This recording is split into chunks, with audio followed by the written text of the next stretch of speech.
پچھلے سال مجھ پر ڈپریشن کا شدید اٹیک ہوا تھا۔ ایسا لگتا تھا کہ اب میرے جینے کا کوئی مقصد نہیں رہا اور نہ ہی کوئی خواہش باقی تھی۔ ہر چیز سے دل اٹھ گیا تھا، کسی کام میں دل نہیں لگتا تھا، اور میں ہر وقت ہنسنے والی اور ہر بات کو لائٹلی لینے والی عورت ہوں۔ میری زندگی میں کچھ ایسے واقعات رونما ہوئے تھے کہ جنہوں نے مجھ جیسی زندہ دل عورت کو بھی اندر سے ختم کر دیا تھا۔ میں ڈپریشن سے مایوسی اور اندھیروں کی طرف جا رہی تھی کہ جب میں نے یوٹیوب پر ایک دو ویڈیوز دیکھیں جن میں سورہ رحمان کے وظیفے کے بارے میں بتایا گیا تھا۔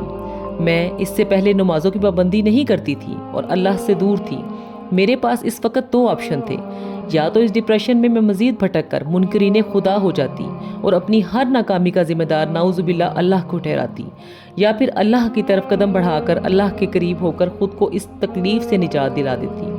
میں نے سوچا کہ ایک چانس لینا چاہیے اور میں نے سورہ رحمان کے وظیفے پر عمل کرنے کا ارادہ کیا۔ 10 جولائی 2023 کو میں صبح اٹھی اور سب سے پہلے میں نے اپنے دل کو ہر برائی سے پاک کیا اور ان سب کو جنہوں نے میری زندگی میں میرے ساتھ کچھ غلط کیا تھا اللہ کی رضا کے لیے معاف کر دیا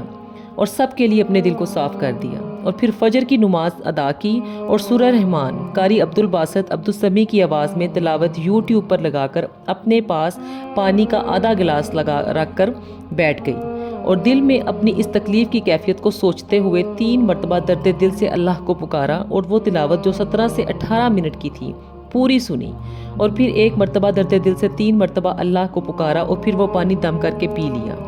یہی عمل ظہر اور پھر عشاء کی نماز کے بعد کیا، اور اس عمل کو 3 ٹائم دن میں دہراتے ہوئے پورا ہفتہ گزارا۔ سورہ رحمان سننے کے دوران میں کسی سے بات نہیں کرتی تھی، اور آپ یقین نہیں کریں گے کہ 2 سے 3 دن میں ہی یہ عمل کرتے ہوئے مجھے خود میں تبدیلی محسوس ہونا شروع ہو گئی تھی، اور جب 1 ہفتہ مکمل ہوا تو میں ایک نئی زندگی میں قدم رکھ چکی تھی، جیسے اب مجھے اپنے جینے کا مقصد بھی مل گیا ہو اور جو زندگی باقی ہے اس کو گزارنے کا سلیقہ بھی آ گیا ہو۔ سورہ رحمان کا معجزہ میں نے اپنی آنکھوں سے دیکھا اور اللہ کے کلام کی طاقت کو محسوس کیا۔ یہ میری نئی زندگی کی شروعات تھی، اور اب تک بے شمار چیزیں ایسی ہیں جو میں اپنے رب کے ساتھ جڑ کر دیکھ چکی ہوں۔ آپ کی زندگی میں بھی اگر کوئی مسئلہ ہے، کوئی پریشانی یا بیماری ہے، کوئی ایسی بات ہے جس کی وجہ سے آپ ڈپریشن کی طرف جا رہے ہیں، اسی مایوسی یا نا امیدی کا شکار ہیں، تو اللہ سے شکایت کرنے کے بجائے 1 مرتبہ آپ اس وظیفے پر عمل کریں، صدقے دل سے سب کو معاف کر کے، اپنا دل مکمل صاف کر کے اس وظیفے پر 1 ہفتہ لازمی عمل کریں، خود کو نمازوں کا پابند بنائیں اور اللہ کے قریب اس کے پیاروں میں شامل ہو جائیں۔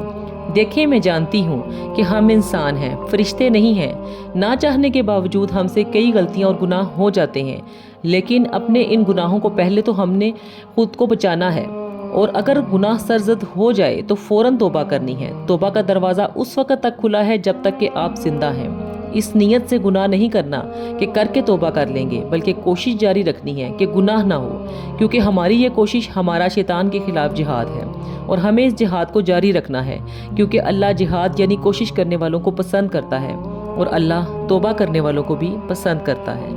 جزاک اللہ۔